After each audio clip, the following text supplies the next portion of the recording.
आपल्या सिरीजमधल्या एका एपिसोडमध्ये आपण नेब्युला एक्सप्लोअर केल्या होत्या. बघून असं वाटतं की आपली पृथ्वी जर त्याच्या आसपास असती तर आपल्याला आकाश किती भारी दिसलं असतं. पण एक गोष्ट सांगायची राहिली, तुम्ही जर का आज स्पेसशिप एखादं घेतलं आणि त्या नेब्युलाच्या ठिकाणी गेलात तर तुम्हाला तिथं काहीच दिसणार नाही. मग काय ते आत्तापर्यंत दाखवलेले फोटो खोटे होते? बघू आजच्या भागात. वेलकम टू ॲस्ट्रॉनॉमी 101 सिरीज, ज्याच्यामध्ये आपण पूर्ण युनिवर्स एक्सप्लोअर करतोय 1 एपिसोड ॲट अ टाईम. आता जर का मी तुम्हाला एखाद्या वेळेस सांगितलं की जा आणि एखादी अशी गोष्टीचा फोटो काढा जी तुम्हाला दिसतच नाही, कशाचा फोटो घेणार? रिसेंटली मागच्याच एका एपिसोडमध्ये आपण इलेक्ट्रोमॅग्नेटिक स्पेक्ट्रम पूर्ण एक्सप्लोअर केलं. त्याच्यामध्ये आपण बघितलं की आपल्याला सगळं दिसूनसुद्धा आपण किती आंधळे आहेत, आपल्याला काय काय दिसतं आणि काय काय दिसत नाही. आता जे काय आपल्याला उरलं सुरलं दिसतंय ते त्या व्हिजिबल लाईटमुळं.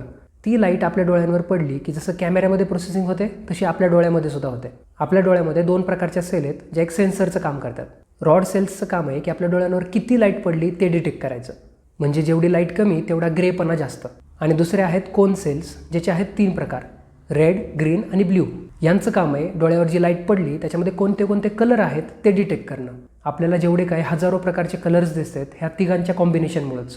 आता हे कसं होतंय काय होतंय आपण एखाद्या पुढच्या एपिसोडमध्ये बघू, पण आपला आजचा मेन टॉपिक आहे की आपल्याला न दिसणाऱ्या गॅलेक्सीज, न दिसणाऱ्या नेब्युलाज. हे असे फोटोज घेण्यासाठी टेलिस्कोपमध्ये सेन्सर्स लावले जातात. या सेन्सर्सचं काम आहे फक्त व्हिजिबल लाईटच नाही तर त्या इलेक्ट्रोमॅग्नेटिक स्पेक्ट्रमवरच्या अल्ट्राव्हायोलेट, इन्फ्रारेड आणि एक्स-रे अशा वेगवेगळ्या प्रकारच्या इलेक्ट्रोमॅग्नेटिक वेव्हसुद्धा डिटेक्ट करणं. आता आपल्याला तर इन्फ्रारेड दिसत नाही, मग टेलिस्कोप काय करतो, एखाद्या गोष्टीचा 3 वेगवेगळ्या इन्फ्रारेड बँडमध्ये फोटो घेतो आणि त्या फोटोवर प्रोसेसिंग करून त्या 3 बँड्सला RGBमध्ये कन्वर्ट केलं जातं. ही प्रोसेस आता मी सांगतोय तेवढी सोपी नाही, पण थोडक्यात ही अशीच प्रोसेस करून आपल्याला एखादी इन्फ्रारेडमध्ये घेतलेली फोटो अशा 3 कलर्समध्ये दिसून देते. आणि त्यामुळंच हजारो लाईट इयर्स लांब असून सुद्धा एखाद्या गॅलेक्सीचा किंवा नेब्युलाचा आपल्याला एवढा क्लिअर फोटो भेटतं.